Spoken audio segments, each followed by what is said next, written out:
ഒരു വീട്ടിലെ 3 മലയാളി പെൺകുട്ടികൾ UAE ദേശീയ ടീമിൽ ഇടം നേടിയിരിക്കുകയാണ്. ഹായ്, ഞാൻ ഋത്തിക രജിത്ത്. ബോളിംഗ് ഓൾറൗണ്ടറാണ്.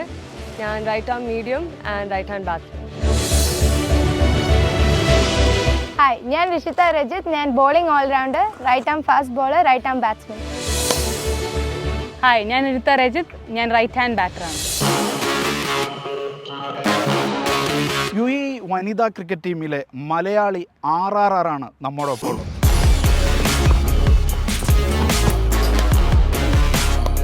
വളരെ അപൂർവമായാണ് ഒരു കുടുംബത്തിലെ 3 പേർ ഒരു ദേശീയ ടീമിൽ ഇടം പിടിക്കുന്നത്. എങ്ങനെയാണ് ഋതിക ഇത് ഒത്തുവന്നത്? ഇതിപ്പോൾ നമ്മൾ 3 പേരും ഇൻറ്റു സ്പോർട്സ് ആയിരുന്നു നേരത്തെ തന്നെ. അതിപ്പോൾ സ്കൂളിലായാലും പിന്നെ നമ്മൾ പണ്ട് ബാഡ്മിൻ്റൺ കളിക്കുമായിരുന്നു.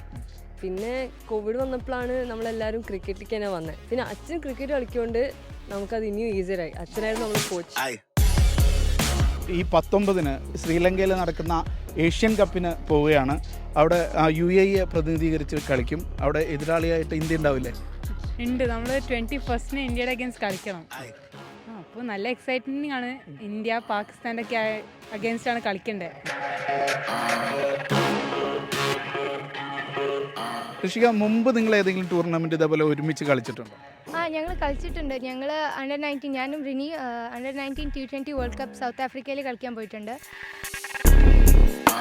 പിന്നെ ഇതിൻ്റെ മുമ്പ് നമുക്ക് മലേഷ്യയിൽ ACC പ്രീമിയർ കപ്പ് ഉണ്ടായിരുന്നു. അതും ഞാനും റിനിയാണ് പോയത്. പിന്നെ അങ്ങനത്തെ കുറേ ടൂർസ് ഉണ്ട് ഞങ്ങൾ പോയ ടൂർസ്.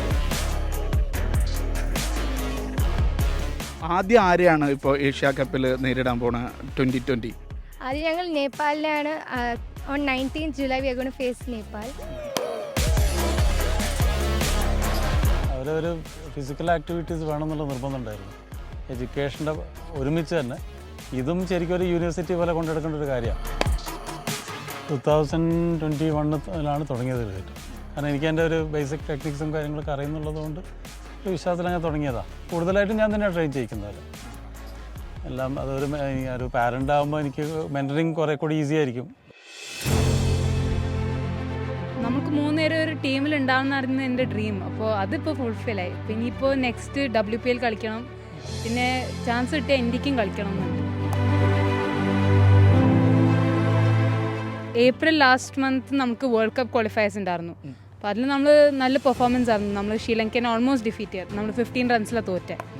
അപ്പോൾ അതിന് നമുക്ക് ടീമായിട്ട് നല്ല കോൺഫിഡൻസ് ഉണ്ട്. നമുക്ക് ഈ ടൂർണമെൻറ്റ് നല്ലോണം ചെയ്യാം. പിന്നെ നമുക്ക് എല്ലാ ദിവസവും ട്രെയിനിങ് ക്യാമ്പ് ഉണ്ടായിരുന്നു, നാഷണൽ ക്യാമ്പ്. ഇപ്പോൾ ഫിറ്റ്നസ്, ഫീൽഡിങ്, ബോളിംഗ്, ബാറ്റിംഗ് എല്ലാം ഉണ്ടായിരുന്നു. UAEയിലേക്കുള്ള ടീം സെലക്ഷൻ എത്രമാത്രം ടഫായിരുന്നു? ടഫ് എന്ന് പറഞ്ഞാൽ ഏത് സ്പോർട്ടിനുള്ള സെലക്ഷൻ പോലെ തന്നെയായിരുന്നു ഇതും. ഐ മീൻ അത്ര ഹാർഡ് വർക്കും കമ്മിറ്റ്മെൻറ്റ് വേണം. It's not easy. നമ്മൾ പഠിത്തവും അല്ലെങ്കിൽ ജോലി. എന്താണ് പഠിക്കുന്നത് ഇപ്പോൾ? ഞാനിപ്പോൾ വർക്ക് ചെയ്യാണ്. ഞാൻ ഇവിടെ പ്രൈവറ്റ് കമ്പനിയിൽ HR ഓപ്പറേഷൻസാണ്. ഞാനിപ്പോൾ 12th കഴിഞ്ഞു. ഞാൻ കോളേജ് ജോയിൻ ചെയ്യാൻ പോവാം, കമ്പ്യൂട്ടർ എഞ്ചിനീയറിംഗിന്. മോള്? ഞാൻ 11th-ലാണ്, ലീഡേഴ്സ് പ്രൈവറ്റ് സ്കൂൾ ഷാജയിൽ. 3 പേരും കോൺഫിഡൻസ് ആണ്. കാരണം ഈ സ്പോർട്സ് ഉള്ളതുകൊണ്ട് ഒരു ഗുണം എന്ന് പറഞ്ഞാൽ അവർക്ക് ഫെയിലിയർ ഫേസ് ചെയ്യാം.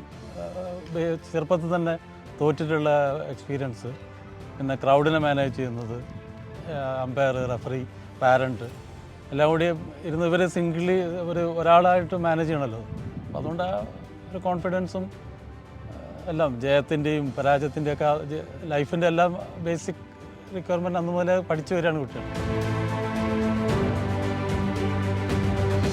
വയനാട് ജില്ലാ മുൻ ക്രിക്കറ്റ് ടീം അംഗമായിരുന്ന രജിത്തിൻ്റെയും പട്ടാമ്പി സ്വദേശിനി രഞ്ജിനിയുടെയും മക്കളാണ് ഇവർ. അച്ഛൻ തന്നെയാണ് ഇവരുടെ ആദ്യ പരിശീലകനും. സ്ട്രെങ്ത് അമ്മ തന്നെയാണ് സ്ട്രെങ്ത്. ഇവരെ കോൺഫിഡൻസ്, പിന്നെ ഡിസിപ്ലിൻഡ് ആണ്. എന്ത് റിസൾട്ടായാലും കുഴപ്പമില്ല. If you are able to perform, you have to perform. But even if you are not able to perform, do your best, try your best. ഒന്നിച്ച് ടീമിൽ ഇടം പിടിച്ച ഈ 3 പേർ ഇനി ഒന്നിച്ച് കളത്തിലിറങ്ങുന്നത് കാത്തിരിക്കുകയാണ് ലോകമെമ്പാടുമുള്ള മലയാളി ക്രിക്കറ്റ് പ്രേമികൾ. ഷാർജയിൽ നിന്നും യാസിർ അറഫാത്തിനൊപ്പം ഷിനോജ് ഷംസുദ്ദീൻ, മീഡിയ 1.